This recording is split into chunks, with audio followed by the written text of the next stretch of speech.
Hello, welcome to An Educational Moment. I'm your host, Dr. Pat Dingle. Today I have a very special guest with me. The guest is none other than Mr. Donald Briscoe, President of the Prince George's County Teachers Education Association. Before I bring on our special guest, I would like to make a couple of announcements. First of all, the country recently celebrated Teacher Appreciation Week. For those of you who are not familiar with this week and this special time, Teacher Appreciation Week is normally the second week in May. So, although this is a belated greeting, I want to thank all of the teachers in Prince George's County and all over our nation for the job that they do in educating the young people of America. There are many opportunities available to educators that enhance the education of our students. One of these opportunities is the Picturing America Award from the National Endowment for Humanities. The National Endowment for Humanities, as part of this award, grant schools 40 large-size reproductions. The reproductions are on historical events in the country, and really the emphasis is on American artwork and American history. Our school, Kenmore Middle School, was successful in getting one of these awards. In addition to the Picturing America Award, the National Endowment for Humanities also offered a We the People Bookshelf Award. This particular award consists of books specially selected for each grade level, whether the school is elementary, middle school, or high school. At our school, we received 22 books, including books with facsimile documents of historical documents such as the Constitution and documents associated with Paul Revere. However, we also received some books which are in the Spanish language, so that we have books where students who are English speaking can read, but also we got some books where they are in all Spanish, so that our ESOL students and our students who speak other languages could also enjoy these books. So I think that's commendable. I want to share with you one of the books which our school received. This particular book is called Democracy in America, and it's by Alex D. Tocqueville. The book has been translated and edited by Harvey Mansfield and Delva Winthrop.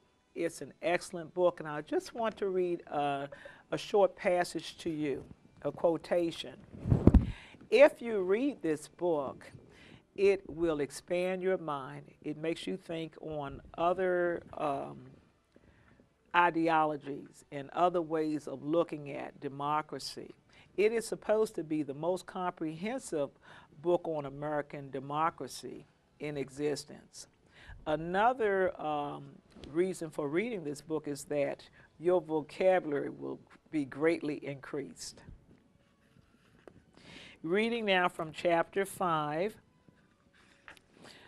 and also the section entitled Influence That American Democracy Exerts on Electoral Laws. I'm reading on page 193. And this talks about the instability of our laws. Many Americans consider the instability of their laws as a necessary consequence of a system whose general effects are useful.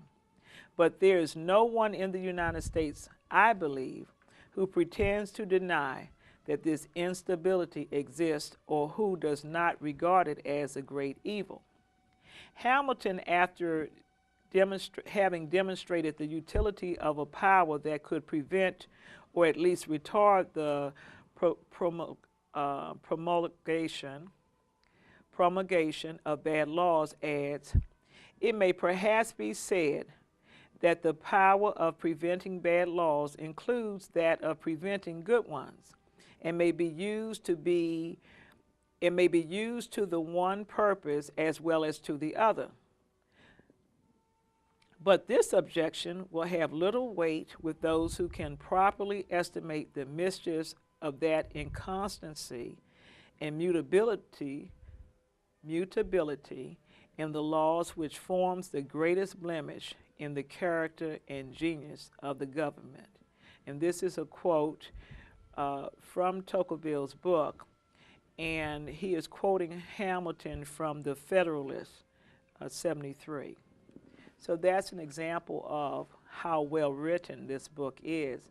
So I encourage educators to take advantage of this opportunity by the National Endowment for Humanities to get free books for your students that will be housed in your library, as well as to get reproductions that can be used to integrate the arts in the general curriculum.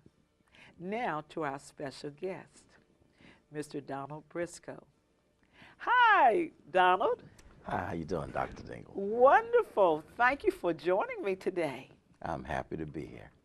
Donald, I invited you here because I know that you are an outstanding leader in our community, and I also know that you are president of a union and that you make tremendous contributions to the community, to the teachers, and also to the students of the county because of your steadfast work and because of your diligence in performing in the position which you hold. Donald, would you like to tell me a little bit about yourself? Okay. Well, if you're interested in degrees, is that the kind of information you'd like to know about? Anything, and what Donald, I've done that you in want Prince us to George's County Public Schools? Sure, just a few okay, statements. Sure. I'll be glad to. Okay. Wanted to let you know that I taught social studies for about 15 years at the secondary level. That means the junior high at that time, and then portion of middle, and then high school.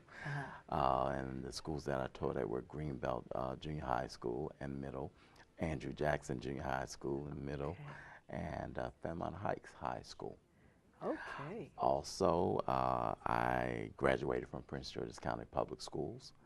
I also went on to Virginia College and attained an AA degree.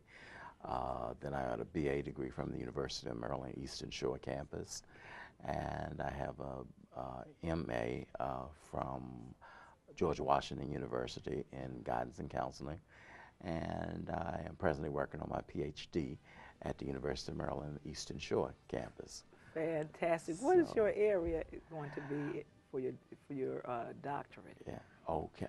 Organizational leadership. Fantastic. And I didn't tell you, I guess in terms of the BA was in